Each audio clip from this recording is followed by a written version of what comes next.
لبيك اللهم لبيك لبيك لا شريك لك لبيك إن الحمد والنعمة لك والملك لا شريك لك. السلام علیکم ورحمۃ اللہ وبرکاتہ. حجاج کرام اور جو حجنی مائیں بہنیں حج کے سفر کے لیے روانہ ہو رہی ہیں، ان سے ایک درخواست کہ جو قرآن کریم پڑھنا جانتے ہیں، جو آیات کی بہترین ترجمے اور تفسیر پڑھ سکتے ہیں، ان کے لیے ایک درخواست ہے، ایک نصیحت ہے، ایک پیغام ہے کہ سورہ بقرہ، سورہ آل عمران، سورہ ابراہیم اور سورہ حج کی چند آیتیں، ان کی تفسیر ذرا پڑھ لیں. سورہ بقرہ کی آیت نمبر 124 سے لے کر 129 تک، 24، 25، 26، 27، 28، 29، یعنی 124 سے 129 تک 6 آیتیں ہیں. سورہ بقرہ کی جو دوسرا حصہ ہے وہ آیت نمبر 197، 197 سے لے کر 202 تک، 197، 198، 199، 200، 201 اور 202، یہ 6 آیتیں ہوگی. تو بقرہ کی پہلی 6 آیتیں جو میں نے 124 سے 129 تک کہا، اور دوسری 6 آیتیں جو 197 سے لے کر 202 تک ہے، اور سورہ آل عمران کی آیت نمبر 35، 36، 37، یہ 3 آیتیں ہیں. اسی طریقے سے سورہ حج کی آیت نمبر 26، 27، 28، 29 اور 30، یہ 5 آیتیں ہیں. تو ان آیتوں کو اور ان کی تفاسیر کو پڑھیں، اعمال حج کے اندر ایک جان پیدا ہوگی، اعمال حج کے اندر ایک قوت پیدا ہوگی. آیات کے ترجمے اور تفصیل سے اس کی تفسیر کا تو موقع نہیں ہے، لیکن مختصر باتیں. وَإِذِ ابْتَلَىٰ إِبْرَاهِيمَ رَبُّهُ، حضرت ابراہیم علیہ السلام کو پیارے اللہ تبارک و تعالی نے چند کلمات کے ذریعے سے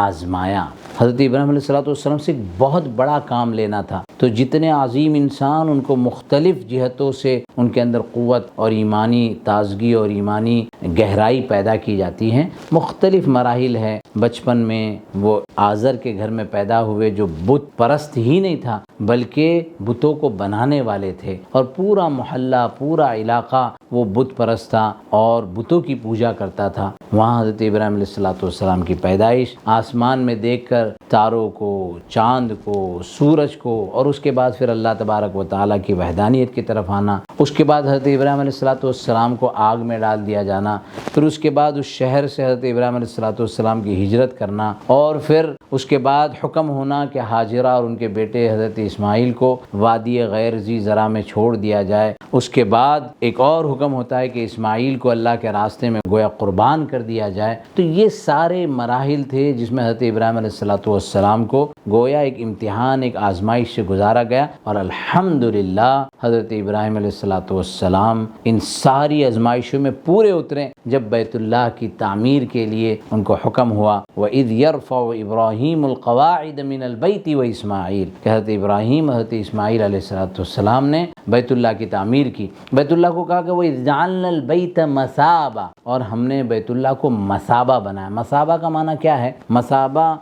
کنویں کے اس حصے کو کہتے ہیں جہاں سے پانی نکالا جاتا ہے. تو گویا پانی لوگوں کے خیر کے لیے ہے، خیر دنیا میں جہاں سے آتا ہے وہ بیت اللہ ہے. اسی لیے حدیث مبارکہ میں آتا ہے کہ رحمت اللہ تبارک و تعالیٰ کی بیت اللہ پر نازل ہوتی ہے، اور وہاں سے پوری دنیا کے اندر تقسیم ہوتی ہے اور بھیجی جاتی ہیں. آگے ہے وَإِذْ قَالَ إِبْرَاهِيمُ رَبِّ اجْعَلْ هَٰذَا بَلَدًا، حضرت ابراہیم علیہ السلام دعا کر رہے ہیں کہ اللہ اس شہر کو امن و امان والا بنا، شانتی والا بنا، سکون والا بنا. وَارْزُقْ أَهْلَهُ مِنَ الثَّمَرَاتِ، یہاں کے رہنے والوں کو دنیا بھر کے ثمرات اور نعمتیں عطا فرما. آج دیکھیں حاجی جو حج کے لیے جاتے ہیں دیکھتے ہیں کہ دنیا کی ساری نعمتیں اس بستی میں، جس بستی میں وادی غیر ذی زرع ہونے کی وجہ سے ایک دانہ نہیں اگتا تھا، پانی کا ایک قطرہ زمین سے نہیں نکلتا تھا، آج دنیا کی نعمتیں اس بستی کے اندر ہے. اور آگے ذکر ہے وَإِذْ يَرْفَعُ إِبْرَاهِيمُ الْقَوَاعِدَ مِنَ الْبَيْتِ وَإِسْمَاعِيلُ، اس میں ایک جملہ ہے رَبَّنَا تَقَبَّلْ مِنَّا. اتنے بڑے امتحانات کے بعد حضرت ابراہیم علیہ السلام نے جب بیت اللہ کی تعمیر مکمل کی تو اللہ سے دعا مانگ رہے ہیں، ربنا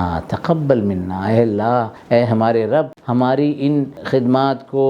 ان اعمال کو، ان ٹوٹی پوٹی کوششوں کو اپنے بارگاہ میں قبول فرمائیے. اتنے بڑے محنتوں کے بعد اور اتنی عظمتوں کے مقام کے بعد کہ اللہ کا گھر جس کے ذریعے تعمیر کیا گیا، اللہ سے قبولیت مانگ رہے ہیں. تو ہمیں اپنے حج کی، اپنے عمرہ کی، اپنے روزوں کی، اپنے نماز نمازوں کی، اپنے صدقات اور خیرات کے اللہ سے کتنی قبولیت مانگنا چاہیے۔ ربنا وجعلنا مسلمین لک ومن ذریتنا امۃ مسلمۃ لک، کہ اے ہمارے رب ہم نے آپ کی اطاعت اور فرما برداری کو قبول کیا اور ہم آپ کی فرما برداری میں آ گئے، ومن ذریتنا، ہماری ذریت میں سے بھی ایک حصہ امت کا وہ ہے جو آپ کی فرما برداری پر قائم دائم رہے گا، وَأَرِنَا مَنَاسِكَنَا وَتُبْ عَلَيْنَا إِنَّكَ أَنْتَ التَّوَّابُ الرَّحِيمُ۔ اب آتے ہیں دوسری طرف 197 سے لے کر 202، وہاں پر الحج اشہر معلومات، حج کے مہینے مقرر ہے، اس کی تفصیلات ہے۔ پھر فرمایا فَمَنْ فَرَضَ فِيهِنَّ الْحَجَّ، جو اس مہینے میں جن کے اوپر حج فرض ہو جائے اور وہ حج کے لیے جائے، فَلَا رَفَثَ وَلَا فُسُوقَ وَلَا جِدَالَ فِي الْحَجِّ، تین باتیں کہی گئی حاجی کے لیے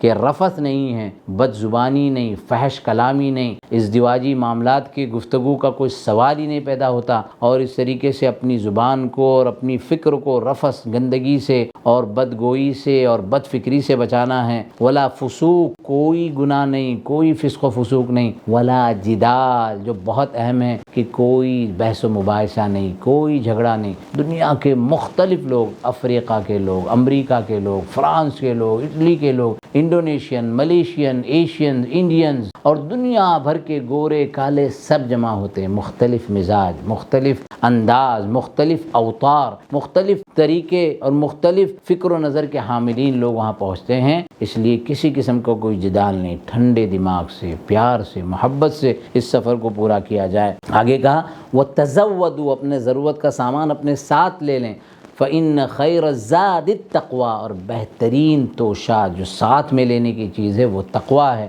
فَإِذَا أَفَضْتُم مِّنْ عَرَفَاتٍ فَاذْكُرُوا اللَّهَ عِندَ الْمَشْعَرِ الْحَرَامِ، عرفات کا ذکر ہے، مشعر حرام جو ہے یہ مزدلفہ کے اندر، آج کل وہاں ایک مسجد بھی ہے جس مسجد کا نام مشعر حرام ہے، وہاں ذکر کرو، اللہ کو یاد کرو، اللہ کی کبریائی کو بیان کرو، ایک دعا سکھلائی گئی ہے، ربنا آتنا فی الدنیا حسنہ وفی الآخرۃ حسنہ، جو ہم طواف میں بھی پڑھتے ہیں، اس کا ذکر آیت نمبر 201 میں ہے۔ تو یہ سورہ بقرہ کی 124 سے لے کر 129 اور 197 197 سے لے کر 202 یہ آیتوں کا مختصر اوور ویو یا خلاصہ آپ کے سامنے۔ اسی طریقے سے سورہ آل عمران کی آیت نمبر 96 97 دو ہی آیتیں ہیں جس میں ان اول بیت وضع للناس، پہلا گھر جو اس زمین پہ لوگوں کے لیے بنایا گیا ہے، جس کا وجود ہوا، حضرت آدم علیہ السلام نے جس کو بنایا تھا وہ بیت اللہ ہے، بیت اللہ کو بنایا گیا تھا، الذی ببکہ، جو مکہ میں ہے، مبارکن، جو برکت کا مقام ہے، پوری دنیا میں سے برکتیں جاتی ہیں، وہدی للعالمین، اور سارے عالم کے لیے ہدایت کا سبب اور ذریعہ ہے، فیہ آیات بینات مقام ابراہیم، اس میں واضح نشانیاں ہیں اور حضرت ابراہیم علیہ السلام کے کھڑے ہونے کی جگہ مقام ابراہیم ہے، ومن دخلہ کان آمنا، جو یہاں داخل ہو جاتا ہے وہ امن و امان میں شامل ہو جاتا ہے، نہ صرف انسان، وہاں کے چرند، وہاں کے پرندے، وہاں کی چوٹیاں، ہر ایک امن و امان میں ہوتی ہے۔ آگے جملہ ہے وَلِلَّهِ عَلَى النَّاسِ حِجُّ الْبَيْتِ، اور اللہ کے لیے لوگوں پر بیت اللہ کا حج کرنا فرض کیا گیا، من استطاع الیہ سبیلا، جو بیت اللہ تک پہنچنے کی استطاعت، طاقت، قوت رکھتا ہے، ومن کفر فإن اللہ غنی عن العالمین۔ تو یہ سورہ آل عمران کی آیت ہے۔ اسی طریقے سے سورہ ابراہیم کی آیت نمبر 35 وَإِذْ قَالَ إِبْرَاهِيمُ رَبِّ اجْعَلْ هَٰذَا الْبَلَدَ آمِنًا وَاجْنُبْنِي وَبَنِيَّ أَن نَّعْبُدَ الْأَصْنَامَ رب إنهن أضللن كثيرا من الناس فمن تبعني فإنه مني ومن عصاني فإنك غفور رحيم ربنا إني أسكنت من ذريتي بواد غير ذي زرع عند بيتك المحرم ربنا ليقيموا الصلاة فاجعل أفئدة من الناس تهوي إليهم وارزقهم من الثمرات لعلهم يشكرون۔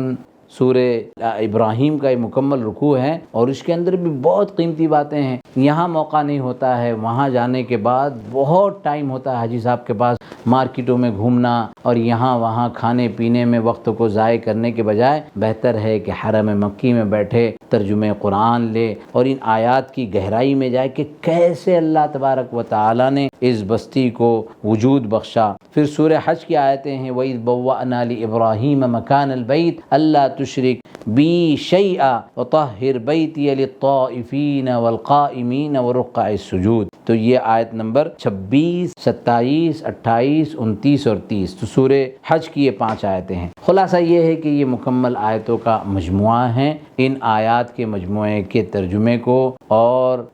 علماء حق کی تفاسیر کو دیکھے تو ہمارے عمل کے اندر جان پیدا ہوگی۔ لبیک اللہم لبیک لبیک لا شریک لک لبیک ان الحمد والنعمت لک والملک لا شریک لک۔